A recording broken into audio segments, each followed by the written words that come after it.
So yesterday we talked about tanky mage builds, specifically the book or library build, or whatever you want to call it, where you triple stack with your starter item, your blessing, and then 2 stacking items after that, and, well, generally have a lot of health, a lot of survivability, and an extra shield through Book of the Dead.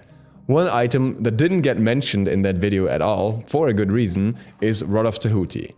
Now, if you look back to last season, I was actually complaining about Rod of Tahuti just being too powerful, being too cookie cutter, too core in every mage's build, and not in a good place as such, as it was just so mandatory on whoever you were building in the mage class.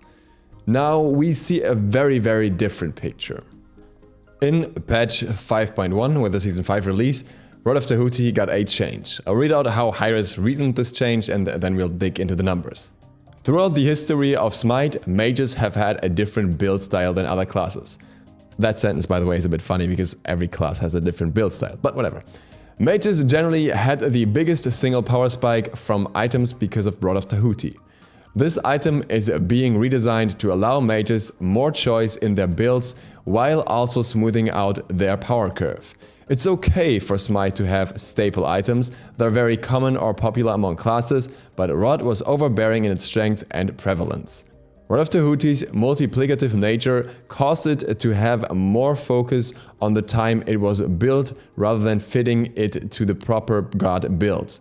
It caused massive jumps in strength at times that disrupted the flow of the game.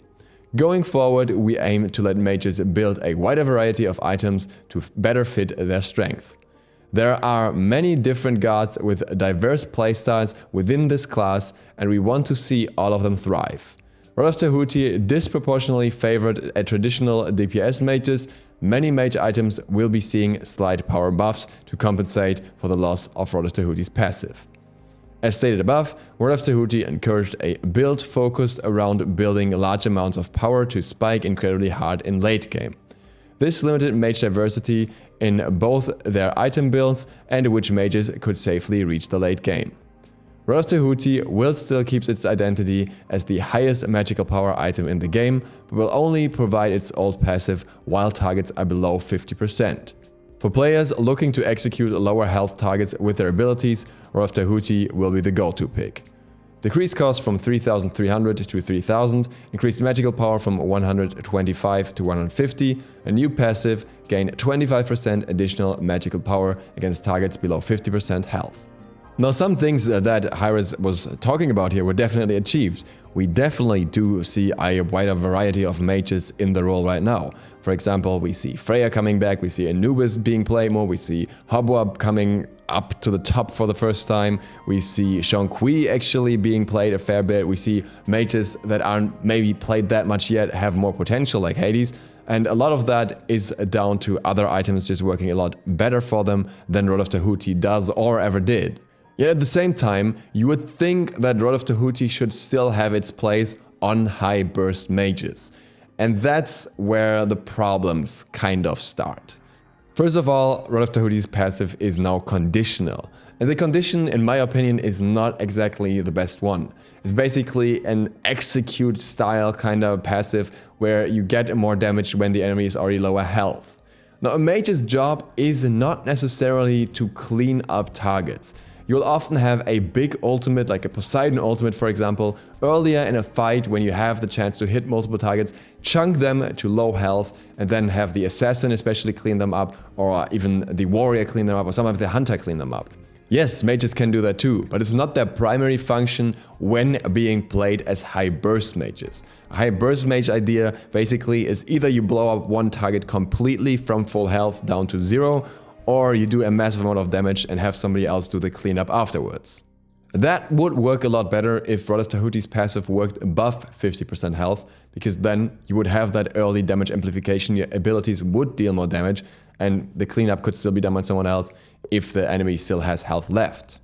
The other problem that comes with the 50% threshold is that every damage applied above 50% will not get the 25% power increase, even if it takes the target below 50% health. That means that any damage over time that was applied before the target dropped below 50% health, even if it was at 51% health, will not get the amplification at any state. Basically, the damage doesn't check back if the health has now sunk and the power doesn't increase for that ability in hindsight, but rather it will only apply for abilities afterwards. So any dot guard really doesn't make that much use of it, as you only get the power when the damage may be already gone through for the most part. The next one are burst mages. Now a burst mage will typically chunk you in a few instances. I think I've talked about this already, but I want to mention it in the context of this item specifically. A burst mage maybe will chunk you down from 100% health to 70%, then down to 40, and then kill you with the next ability. Or it will chunk you down to 60, and then down to 40 or whatever, or 30. Doesn't really matter much, but what you see here is that often the first ability will not take them below 50% health. Typically, it's the second ability that does it. Obviously, that is a very general statement, a generalization of how it works, but that's what will happen against a squishy when you have a high burst mage. Unless you are way ahead of them, you are way further in your item build or something like that. But if you have that situation where the target has more than 50% health before the second ability, but less afterwards, then the second ability also doesn't benefit from this amplification. You specifically have to have the target below 50% to get this amplification, and for burst mage that often means that the passive only really procs at 35% of the enemy's health, at 30% or at 40%, meaning you don't get the full benefit out of Rod. What does that mean for the actual impact of Rod of Tahuti? Let's take mid-game, around 400 power-ish. That's a situation where you have Rod of Tahuti possibly, and then some power items along with it, and you will deal a lot of damage, hopefully with your abilities. In that situation, you would get 25% power increase through Rod of Tahuti, meaning that you get an extra 100 power from your 400 power when the target is below 50% health.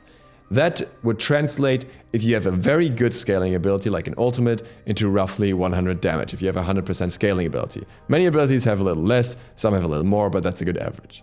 That, however, is before mitigation. Now, most burst-focused mages don't really go into Spear of the Magus, kind of would ruin the purpose of it because you don't really get the protection shred that you need with a few bursty abilities, but rather you will go into some Flat Pen and then Obsidian Shard. Or alternatively, you will not have a completely stacked Spear of the Magus and just have like 1 or 2 stacks on it and still do more damage that way to squishies, but just not 100% true damage to anyone. So we can always expect the target to at least have some degree of mitigation against your damage. That would mean that maybe that damage, that 100 damage gets turned into 75 damage. So 75 damage on a single ability. Doesn't sound too bad, but also not too great on paper. You have to keep in mind that it applies for basic attacks as well, but they usually don't have the best amplifiers in terms of scaling. It applies for multiple abilities as well if you're able to hit multiple abilities before you kill the target, and all that kind of stuff. But overall, realistically, you're not gonna get that many procs out of it, not that much benefit until very, very late into the game. Even at that point, you're probably unlikely to get more than 200 extra damage, reduced to maybe 160 out of it in most situations. Outside of that, Rod of Tahuti has its 150 base power, but it comes with a price tag of 3,000 gold. Compare that to Warlock's Staff. 135 power, barely less, 15 power less, but 600 HP and 400 mana on top of that for 2,650 gold. Yeah, you have to stack it, but you're still saving gold and you get a lot more stats. Book of Thoth, on the other hand, can get 175 power quite easily, meaning it pretty much gets the same damage across the board already. You can obviously always add Rod of Tahuti to those stacking items, but really how much of a benefit is in that when you could also, for example, go Soul Reaver? So Reaver has 120 power, which is not that significantly less. 30 power less is not dramatic. It will have 300 mana instead of 30 MP5, which I guess is worse in most situations, but not dramatically worse either. But at the same time, you pay 2,750 gold, and it is true damage. And against most targets, it will do between 200 to 300 true damage, with no further conditions tied to it. That damage can literally proc the moment you hit an ability on a target at full health. Obviously the damage changes depending on who you're hitting here, but it should never be much less than 200 in later stages of the game.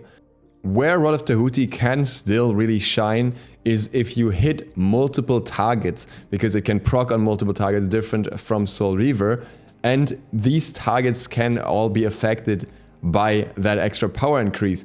But that implies that you have an AoE ability that you save up in a teamfight until the enemies are at low health. And that's something that most mages don't do. Once again, they're usually the initiators. A Discordia ultimate is something you would barely ever use late in a fight. There are a few select exceptions here, like for example Agni, who can kinda chunk enemies in smaller portions with his bombs and can also easily hit multiple targets later in a fight that way. But in the bigger picture, that's more of an outlier, and even on Agni, I would definitely prefer other items at the moment. As such, I think Rod of Tahuti may actually require a small buff to be a little bit more viable. I don't think it should be brought back to its original state, just give it something to give it more of a reason to be built on the mages that have a purpose with it, or nerf other items to the degree that makes Rod of Tahuti more viable again. And with that, thank you guys very much for watching. If you found this interesting and informative, feel free to click the sub button and the bell, it really helps me out. See you for the next one tomorrow. DukeSloth, out. So I actually figured out my demonetization issue and it was my outro. As such, feel free to click any of the links around here right now. There will be new outro music as soon as I find something nice. Until then, as you guys requested, I will do the outro music myself.